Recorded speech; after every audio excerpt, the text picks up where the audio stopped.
Biblioteca de Bolso. Uma conversa informal a três sobre a relação que estabelecemos com os livros. Uma ideia original de Inês Bernardo e José Mário Silva.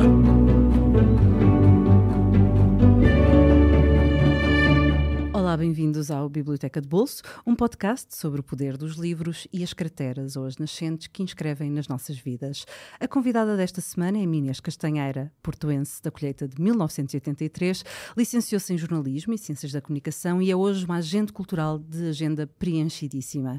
Fundadora e diretora criativa do projeto Bairro dos Livros, tem feito da literatura a matéria-prima dos seus dias. Poeta, até quando respira, portanto, cuidado agora com os poemas que vamos ouvir, tem circulado pelo país com um espetáculo pluridisciplinar, nascido do encontro da sua poesia com a de Raquel Patriarca, intitulado Árvores e Outras Espécies de Verso, um projeto artístico 100% no feminino. Esta colaboração prolongou-se numa sequência de belas e muito cúmplices cartas-poemas trocadas entre as duas que podemos ler no livro Cartografia, da Officio Lectionis, editado no início deste ano. Nele se fala dos inutensílios que usamos para subir às árvores e do bulbo da pergunta que traz dentro a resposta. Árvores neste estúdio não há, mas já veremos que bulbos e respostas nos trará a conversa. Bem-vinda, Inês. Obrigada por teres aceitado o nosso convite. Bem-vinda. Olá, muito obrigada por esta recepção maravilhosa, que vem já com bulbos de plantas e de flores. Já calçámos as luvas de jardinagem antes do início da conversa? Sem luvas. Tem que ser sem luvas, que é para sentir a terra, exatamente, tem que ser assim. E começamos pela terra e por perdermos-nos aqui um bocadinho na terra. A Field Guide to Getting Lost, o livro da Rebecca Solnit, que tu nos trazes. É a tua primeira escolha para esta conversa. É a minha primeira escolha para esta conversa. A Rebecca Solnit tem sido uma companheira de viagens e de leituras também. Acho que é um daqueles livros que reúne outros livros também, portanto é um daqueles livros que traz livros atrás.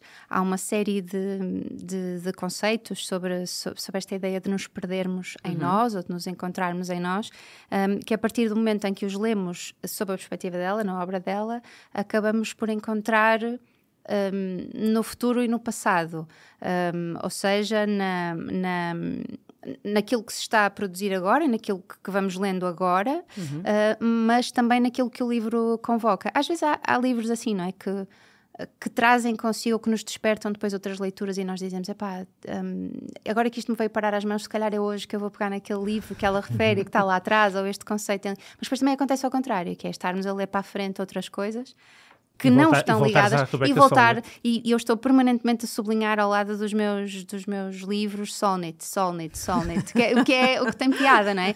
Não é só... É quase um refrão. É quase um refrão, não é só por causa do que ela diz, mas por causa daquilo que ela despertou em mim com o que disse, não é? Às vezes tem a ver com a forma como ela coloca... as coisas. Só para dar um exemplo, eu há algum tempo estive numa conversa sobre um documentário que foi feito a partir da obra da Agostina Bessa Luís, e estava a ver o documentário e pediram-me que fizesse uma breve apresentação, e eu andava às voltas com aquilo e a única coisa que me veio à cabeça foi o conceito de ruína, que é um conceito que ela fala também, não é? Este domínio da obra humana sobre a natureza e depois da natureza sobre a obra humana, que é uma coisa fabulosa, não é? Recupera quase o terreno, não é? Mas que na verdade o que é que ela mostra? E é uma das questões que a Solnit coloca, ela mostra aquilo que foi destruído ou a potência ou o potencial que há ainda a criar.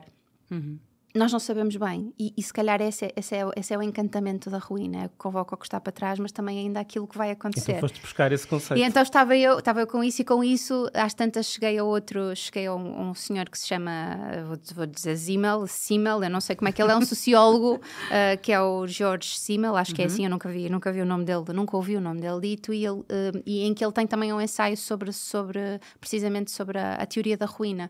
Então, na verdade, estas coisas todas ligam-se como pequenas constelações em nós, não é? Ela ajuda-te a pensar, então. Ela ajuda-me a pensar, sim. Nós, na verdade, também tem muito a ver com a maneira como como nós pensamos, ou como eu descobri agora, depois dos 40 anos que penso, não é? Portanto, está aqui.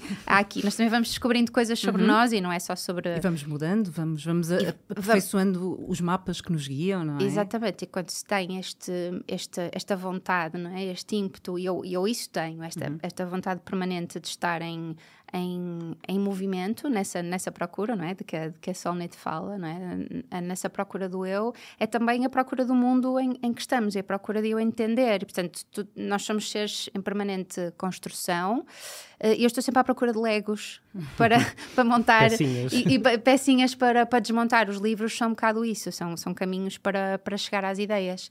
E isto era a propósito de quê? Já não sei, mas do ajudar a pensar. Do ajudar a pensar. E esta ideia de que nós somos um acumular de memórias, mas que na verdade sem a imaginação e sem o entendimento, não é? Ou na verdade a narrativa, a história, que é o que liga todas as memórias, chamamos-lhe memórias, a conhecimentos, informação solta, conceitos de identidade, conceitos do outro, todas essas... As várias direções para a qual ela dispara, Exatamente. depois são unidas pela história. Todas não é? essas coisas se unem Uma espécie de uma trama. pela história, e a história é o que nós somos. A história é o que nós somos. Nós não somos absolutamente... Nós somos a memória, nós não somos a memória. E é por isso que conseguimos estar a pegar num livro da Soulmate, e aquela memória que nós tínhamos e que não sabíamos que tínhamos, só é recuperada quando encontramos uma nova peça de Lego que diz: espera lá. Eu entendo isto porque há 2 ou 3 conceitos que eu já tinha em mim e que nunca tinha ligado, e de repente a gente sente assim a sinapse, não sei se vocês sentem, eu sinto, é uma coisa absolutamente... É espetacular, é aquela sensação quando tinhas 6 anos e começas a aprender a ler e a escrever e é tudo novo e estás numa velocidade, essa sensação é incrível, porque... É também a verbalização de alguma coisa que não sabias articular e de repente ela articula ali de uma forma Exatamente. mais inteligente, se calhar, do que se fosses tu a tentar. Eu sinto isso muitas vezes, que é, eu não teria dito melhor do que isto, eu não teria articulado melhor do que isto realmente, eu não teria conseguido verbalizar, mas é exatamente o que está ali. Na verdade, a magia não é a articulação. Claro que é isso que nos causa espanto. Não é? É isso que é admirável. É quando nós pegamos num leitor, eu uso uma expressão que não é nada bonita, mas eu nem sequer gosto assim tanto de manteiga, mas eu gosto muito, que é quando eu leio um leitor, quando independentemente do estilo, não é? Tu não pegas naquilo e dizes: falar de manteiga agora. Isto parece manteiga. Sim, sabes quando percebo. uma coisa desliza e tu percebes, não tem a ver com gostar ou não gostar, ou apreciar o estilo ou não, ou se quer o género. Não é? Tu dizes assim: isto está mesmo bem construído, porque está mesmo bem feito, está mesmo bem escrito, escorrega. É uma coisa que não... E é admirável, de facto é admirável. Mas aquilo que é espetacular mesmo nisto é a nossa capacidade de reconhecermos uma verdade, de nos reconhecermos naquilo que o outro escreve. Isso sim é parte deste jogo que é a literatura, não é? Isso sim é que é verdadeiramente fantástico. É isso que estavas a dizer, é a capacidade de lermos aquilo e dizer: eu sei exatamente o que ela está a falar e mais, provavelmente eu já sabia antes de ler. Exato. Eu não li este, mas li um outro que foi publicado em português. Este não está traduzido ainda, que é Esta Distante Proximidade, que é belíssimo esse livro. Sim. Em que ela parte justamente de uma pergunta que é como contar uma história. E ela conta várias histórias, parte da experiência dela, da mãe que está a entrar em demência, as experiências todas que ela teve, o feminismo dela, o ativismo, a arte, e depois cruza isso tudo com narrativas, sendo que nunca deixa de ser um ensaio. Exatamente. Um ensaio no sentido de exploração de ideias. Este também vai por esse caminho?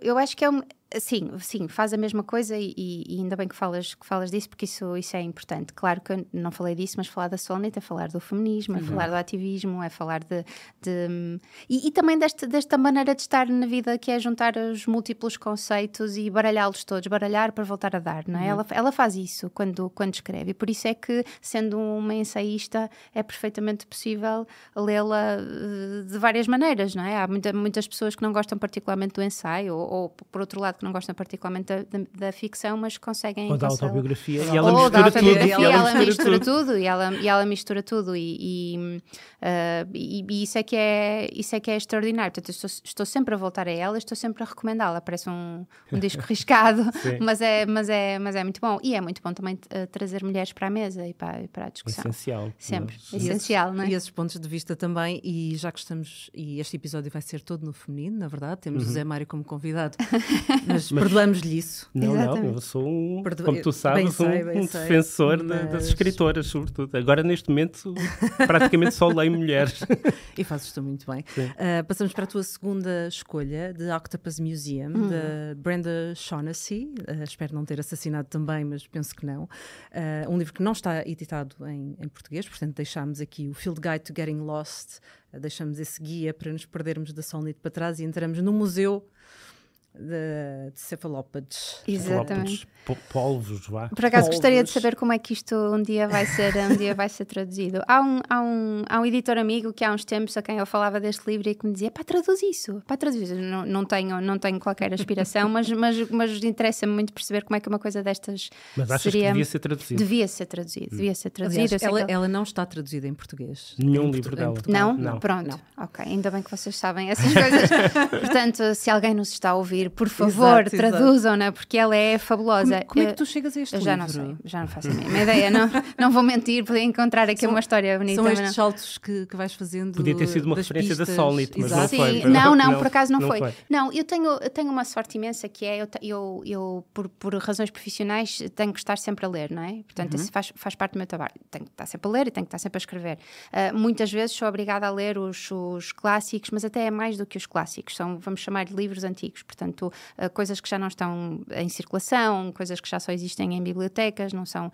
muitos deles foram best-sellers no seu tempo, não é? Há escritores como o Joaquim de Araújo ou o Visconde de Vila Moura, que hoje ninguém sabe quem são. Desafios a dizerem-me quem são, vocês não vão saber. Também não. Pronto, mas eram verdadeiros best-sellers, eram pessoas que toda a gente conhecia naquela altura. A prova de que nem todo best-seller dura, sobrevive ao tempo. Não, mas eles tiveram uma função muito importante na altura, quer para os leitores que os leram, quer como figuras do meio literário que nos deram outras coisas.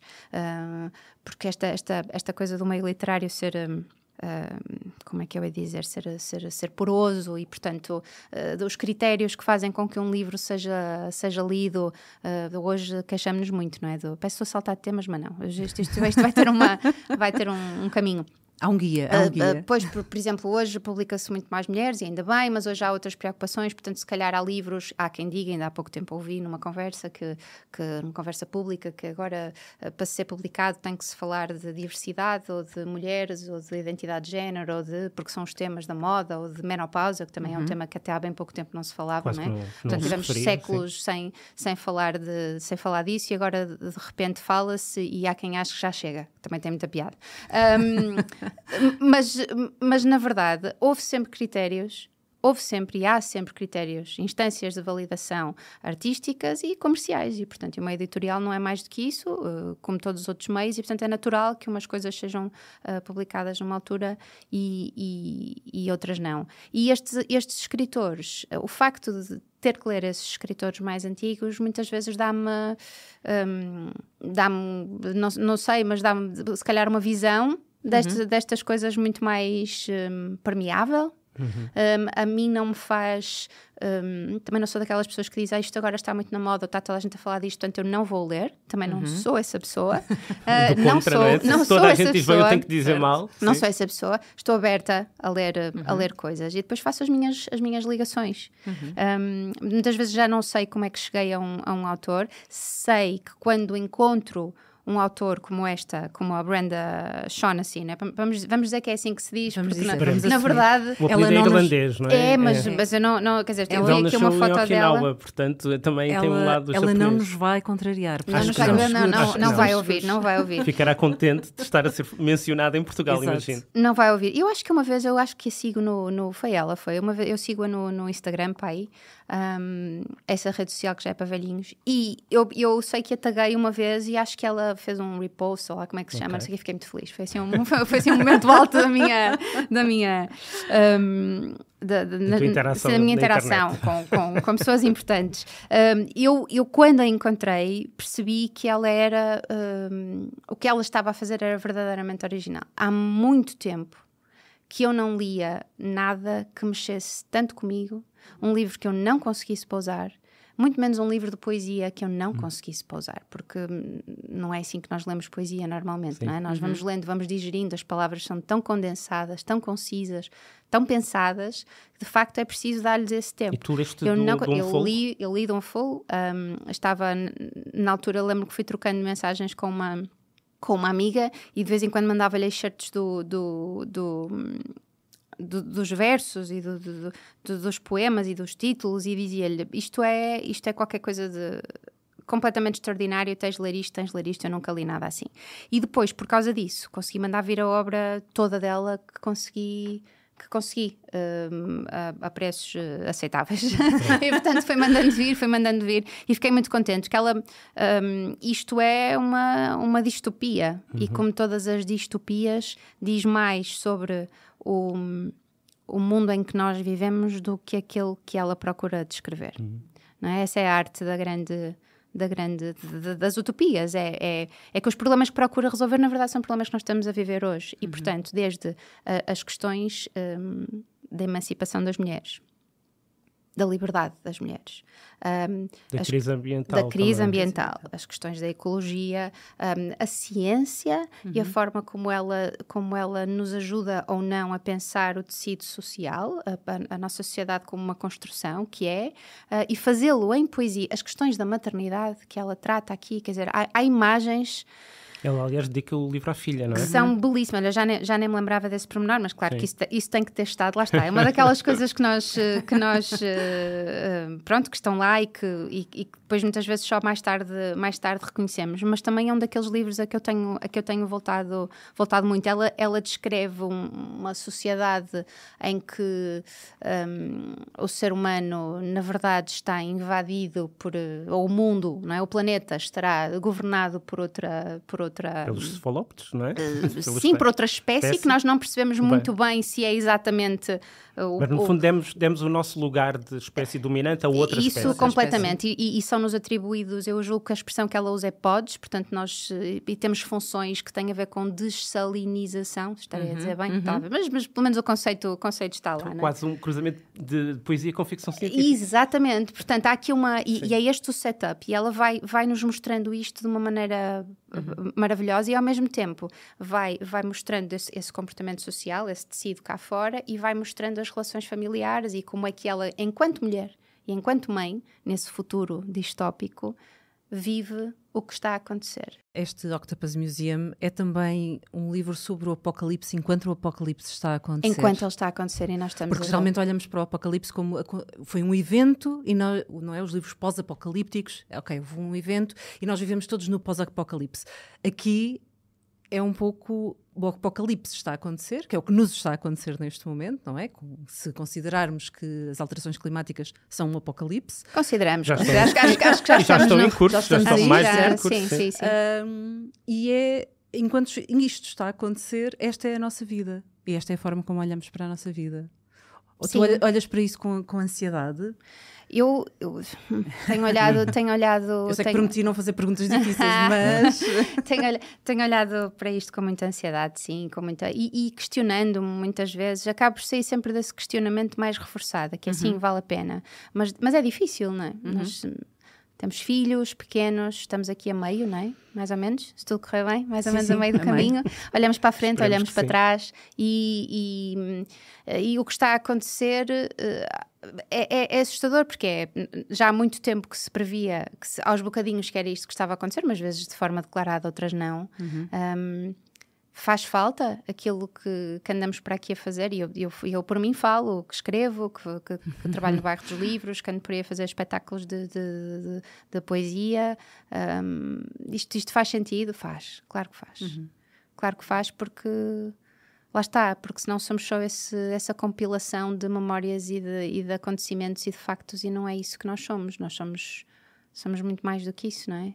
Essa narrativa, essas histórias. E acho que a arte, seja ela a forma de expressão artística que escolhermos, tem uma função social. Eu acredito muito nisso, eu e a Catarina acreditamos muito nisso no Bairro dos Livros. Isso, e praticamos isso todos. É mesmo o verbo é mesmo esse. O Nuno Gino dizia-me há muitos anos, eu era miúda, ele dizia isto da cultura, sabes? Isto vem de um verbo, e o verbo é cultivar. E é só isso. Isso não tem fim. Não é? Quem tem uma horta em casa, ou quem tem, sabe que isto não tem fim, é um esforço contínuo. E tu não sabes o que vai acontecer depois, não sabes. Mas tens que dar o teu melhor. Tens que dar o teu melhor. E é só isso que nós fazemos. Estes livros ajudam-nos a refletir. É isso. E há também a questão do humor, porque parece-me que há um lado também meio divertido. Essa tal espécie também tenta compreender os humanos e a dada altura dizem uma coisa que eu acho extraordinária, que é: têm dúvidas se entre os 13 e os 50 anos as mulheres são pessoas. Sim. Será que as mulheres são pessoas? E compreende-se que um ser extraterrestre pense isso por todas as razões, não é? Porque não dispõe do próprio corpo. Facto, a sociedade parece que nos diz isso, que as mulheres não existem. E as mulheres são as grandes cuidadoras, grandes cuidadoras do mundo, a grande força de trabalho do mundo. Sim, e considerarem que uma mulher pode ser mulher depois dos 50 não é sinónimo daquilo que vemos hoje em dia. Há um apagamento total de uma mulher a partir de uma certa idade. Sim. Não é? Deixou de ser... Deixou de cumprir uma função... Não existe. Pois, porque nós todos, e ela de alguma maneira também fala sobre isso neste livro, não é? Nós todos existimos, lá está, enquanto função, não é? Nós só existimos enquanto produzirmos alguma coisa. Portanto, se não produzimos, não valemos nada. E só tudo o que ela fala aqui é exatamente aquilo que nós estamos a viver, que é a ausência de comunidades, a ausência de valores. E agora aqui parece a senhora do antigamente, mas não é nada disso. Estamos a falar de valores muito básicos de partilha e de tolerância, essa ausência desses valores, a ideia de que alguém existe numa sociedade em função daquilo que é capaz de produzir ou que não é capaz de produzir, em função do número de horas que é capaz de produzir e em função de quanto dinheiro vale aquilo que a pessoa produz. Ora, eu, alguns na minha vida, um bocado sem querer, escolhi trabalhar no setor artístico e cultural. Portanto, não é? Em todas estas balizas, ainda por cima sou mulher e sou do Norte, não é? Estou no Porto, eu acumulo uma série de chatices e depois tenho pouco tempo na língua, portanto eu só me meto em problemas. E é também sobre isso que ela fala, não é? E no entanto continuo, e no entanto tenho a certeza absoluta. E no entanto cultivas. Cultivo, e se nós olhássemos, não é? Se saíssemos agora à rua e fôssemos perguntar, ok, então a cultura, a arte não vale nada, portanto podemos deitar fora, vamos pegar em toda a música e toda a arte e toda a literatura criada até hoje e vamos deitar fora, porque na verdade não nos serve para nada. Ninguém deixava. Ninguém deixava, na verdade. Eu acho que se calhar nem conseguiríamos viver, porque nós precisamos dessas referências para nos entendermos. Nós precisamos delas, sim, porque sem isso não somos capazes de refletir. Antes de passarmos, deixa-me só dizer, tu já fazes poucas coisas, não é? Mas vais ter que fazer mais uma, que é traduzir o livro. Agora, olha quem? Agora, olha, eu devolvo-te a batata quente, podes perfeitamente ser tu a traduzir. Bom, que eu saiba quem tem histórico para isso. É verdade. Olha, para a próxima. Claro, levo pelo menos. Está bem, eu calmo. E com isto vamos passar para a tua última escolha, Vínculos Ferozes, de Viviane Gornick, uma tradução de Maria de Fátima Carmo, numa edição de Dom Quixote. É um livro originalmente de 1987 e que fez história. Não é? É um livro, foi tido como o melhor livro de memórias dos últimos 50 anos e é assim uma espécie de uma referência quando se fala de memoir, memórias, não é? do estilo. E ao mesmo tempo quando se fala das relações entre mães e filhas. Ora, ainda bem que falamos disso, porque assim só... Não, como ainda não falamos sobre mulheres. Ainda não falamos sobre mulheres, sobre maternidade, sobre relações, sobre sociedades, sobre comunidade, sobre pequenas comunidades, também é sobre isso que o livro fala. Ora bem, eu cheguei à Viviane Gornick primeiro pelos ensaios.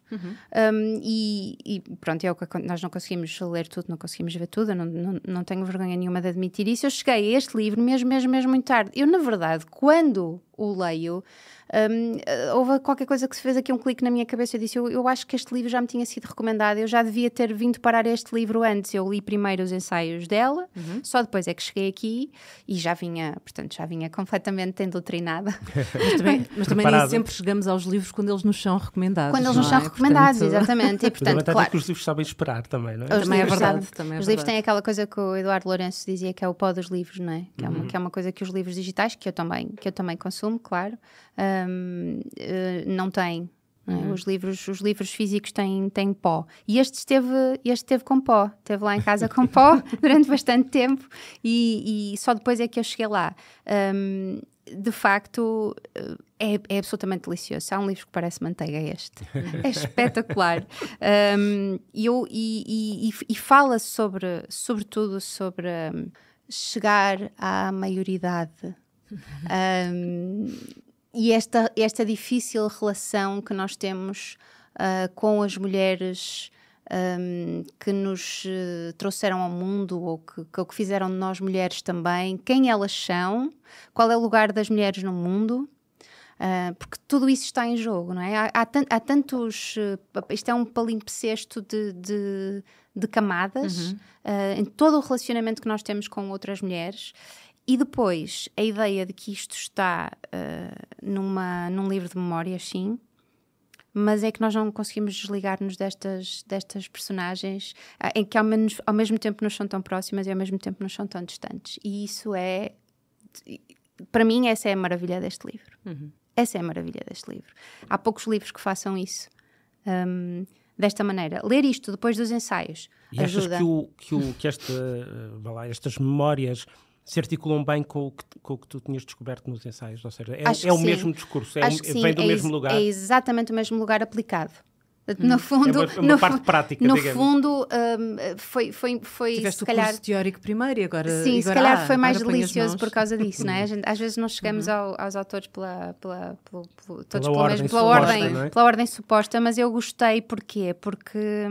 às vezes nós olhamos para os livros também do ponto de vista técnico, não é? Acontece porque lá está, porque parecem manteiga. Quando fazes livros também, não é? Quando fazes livros e nós dizemos, deixa-me perceber como é que este tipo me fez isto, Exato. ou como é que esta pessoa conseguiu escrever isto desta funciona maneira, tão bem, qual foi a mecânica, qual foi o truque de magia que ele usou aqui.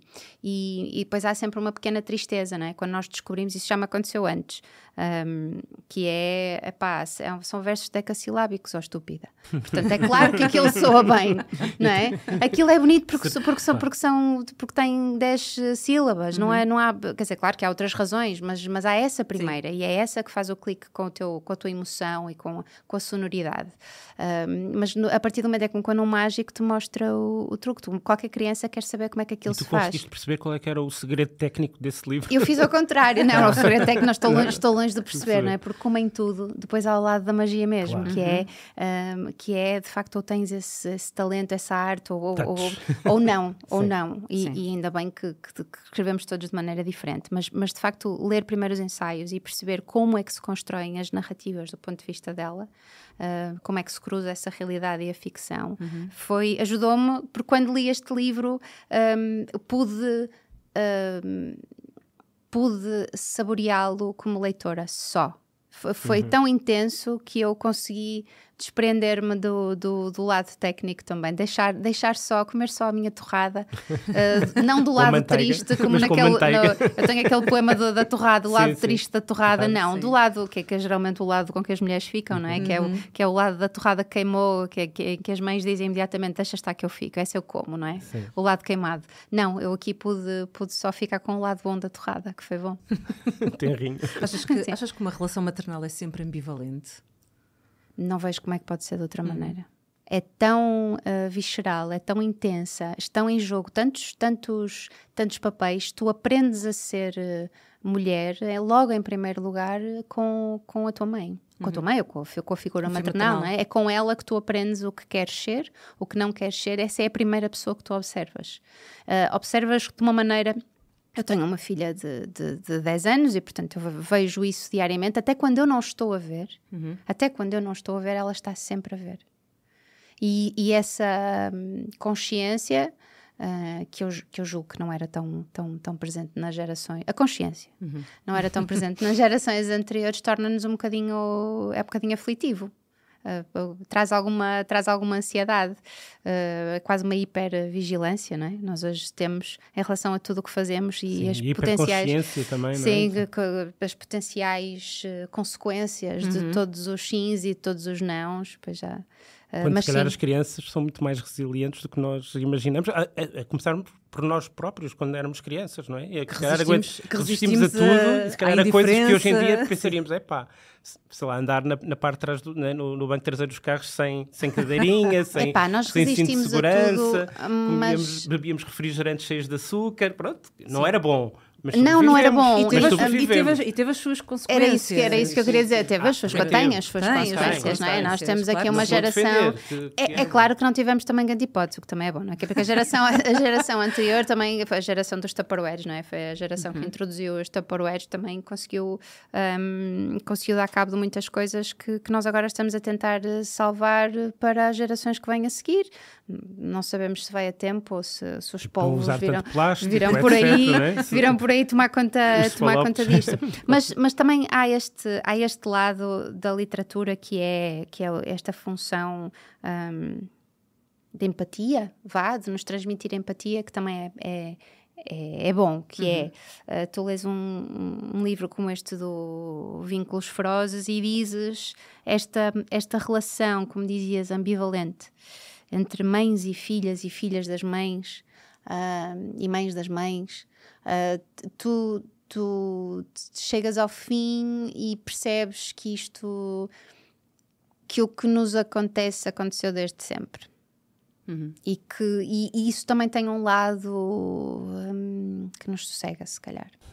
Há um reconhecimento na literatura que eu uso muitas vezes esse exemplo quando estávamos em plena pandemia e nós não víamos um carro na rua e não ouvíamos um avião, não ouvíamos um avião a passar e o aeroporto estava fechado e havia aquele susto, não é? Aquela coisa do que é que vai acontecer a seguir, e às tantas encontramos um poema do Cesário Verde chamado Nós, em que ele descreve um porto, não é? Descreve a cidade de Lisboa cercada e um porto absolutamente parado, não é? Não entrava, não saía nenhum barco, e ele descreve exatamente isso, famílias inteiras que não conseguem estar juntas, de pessoas que partem sem direito a um funeral. E aí foi exatamente a mesma coisa 100 e poucos anos antes, não é? Há uma sensação de continuidade e de que pertencemos todos a uma mesma... Isso dá também algum conforto, não é? Tudo vai passar. Tudo vai passar. Não necessariamente seremos melhores pessoas ou uma melhor humanidade. Eu tenho esperança nos cefalópodes. Dizem que são imensamente inteligentes, não é? Há assim uma... Alguém que seja. Alguém que seja, por favor, são muito. Pois é, essa também é uma das premissas do livro, não é? De que o ser humano não é... necessariamente a espécie mais esperta, não é? Não, pelo menos se somos a espécie mais esperta, não parece. Mas é engraçado, estamos a falar de polvos e estamos a falar de um cenário apocalíptico, mas e quase que parece que este livro é belíssimo, delicadíssimo. A linguagem muitas imagens de grande beleza. As imagens são incríveis. Eu lembro aqui de uma imagem em que ela está, se eu não me engano, porque isto depois também tem muito de construção, não é? Nós construímos imenso as nossas memórias, em que ela está a arrastar a filha pelo um corredor de um aeroporto ou de um lugar de transição, e ela está a arrastar a filha e a filha só diz, mas eu quero desenhar. E ela tem que afiar os lápis. Quantos de nós não estão a apressar as crianças por razões perfeitamente estúpidas, mas completamente compreensíveis, não é? Que são o nosso dia-a-dia mas eu agora tenho que... Mas é assim, o supermercado vai fechar e depois não tens iogurtes amanhã e é importante porque não tens nada para levar para o lanche e, portanto, cala-te um bocadinho e anda, e agora não. E os miúdos não têm uma noção de tempo, não é? Como ela, aliás, diz, não é? Eles não têm a mesma noção de tempo que nós temos. Voltamos ao Octopus Museum da Brenda Shaughnessy. Não faz mal, porque... Já feito ligações, parecemos a Sólita a fazer ligações. Exato, fazer ligações. Agora um bocadinho neste disco e agora um bocadinho naquele. E infelizmente vamos calar os discos pelo menos no episódio, podemos continuar a seguir e infelizmente não vão poder ouvir, que esta parte vai ser privada, mas vou recordar que trouxemos A Field Guide to Getting Lost, da Rebecca Solnit. Não está traduzido infelizmente em português, mas tem uma edição da Canongate Books. The Octopus Museum, da Brenda Shaughnessy, edição da Alfred Adnoff, que será traduzido em breve por José Mário Silva, numa editora que quer agarrar as coisas que nós conseguimos. Este desafio. E Vínculos Ferozes, Viviane Gornick, está editada na Dom Quixote, com uma tradução de Maria de Fátima Carmo. A música do nosso genérico é da responsabilidade do Daniel Leitão, com base na música dos Broke for Free. A pós-produção deste episódio é da Magda Cruz e a coordenação de podcast do público é do Amilcar Correia. Não se esqueçam de nos seguir nas nossas redes sociais, no Facebook e no Instagram. E até para a semana. Obrigada, Inês, por teres vindo. Obrigado, Inês. Muito obrigada, foi espetacular esta conversa. Obrigada. Obrigado, nós.